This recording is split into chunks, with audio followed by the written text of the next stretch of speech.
Hello, my friends, my dog loving friends. Oftentimes, when I come in to work with a new client, the problems are not a lack of training. Sometimes they are, but a good portion of the time, the problems that people are experiencing, the frustrations that they are experiencing with their dogs, comes from a lack of leadership. Now, how does that happen, right? Nobody brings a dog into their life and thinks to themselves, I hope this dog takes over my life, and praise be he has, right? He rules this roost and I can't control him, and they're out of control and she never listens to me. Like, that's not what happens. That's not the intention. So how does this happen? And why does it happen so frequently? It happens so frequently because a couple of things. Number one, we as humans underestimate our dog's need for clear leadership. We underestimate how status truly is applied with our dogs. Our dogs are looking for information from us all the time, every day, in every interaction that they have with us about leadership. When when there's a void, when we have inadvertently abdicated our leadership to our dogs, they're going to step in and fill that void. Dogs are going to do what dogs do. And in the absence of clear leadership, they will start to make their own decisions. And you might think, well, that okay, so why does that's not that big of a deal, is it? Like, it doesn't really matter. Like, they're dogs. Like, dogs are dogs, and let them be dogs.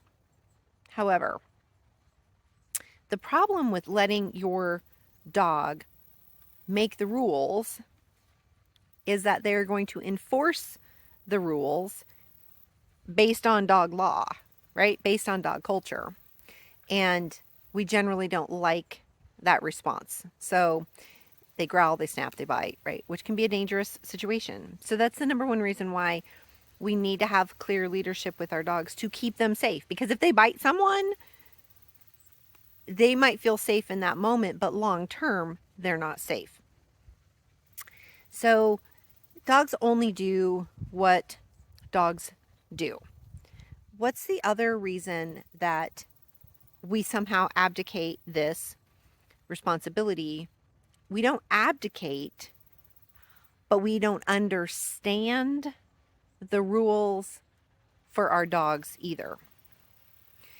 Meaning, in an effort to establish leadership, we act very rudely to them.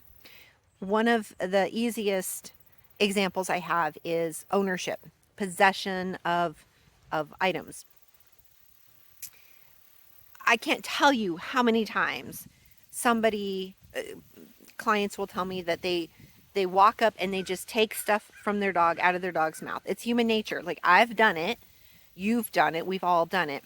And on a random, non-consistent basis, it is what it is if you've got to keep your dog safe. But if you are consistently walking up and taking that item out of your dog's mouth without offering a trade, without communicating that you understand dog culture, you're just rude. And why, if I am your dog, would I listen or follow somebody who is rude? I wouldn't do it, right? You're rude. You don't understand my culture. I'm not going to listen to you. So when I start to tell people that there is a leadership problem, a relationship problem,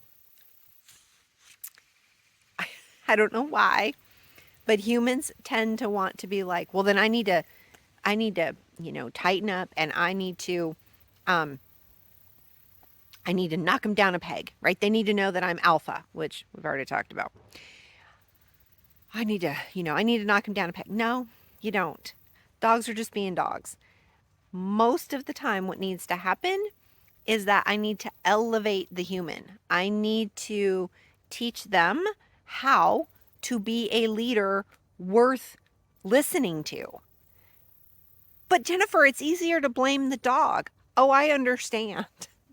It's easier to say, oh, the dog doesn't listen to me. They're just trying to be alpha. They're just being dominant, blah, blah, blah, blah, blah. Like, it's very easy to say to say, somebody's being insubordinate, instead of looking at how your behavior, your incompetency, has left people, to be insubordinate, for our dogs to be insubordinate.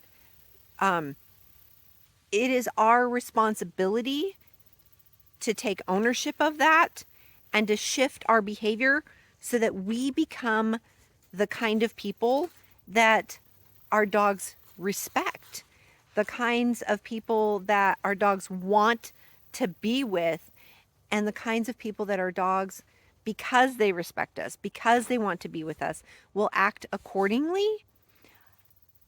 Truly, on a daily basis, our dogs remind us that to get respect, we have to act in ways that deserve their respect. Something to think about. Until next time, may you always have a dog to love.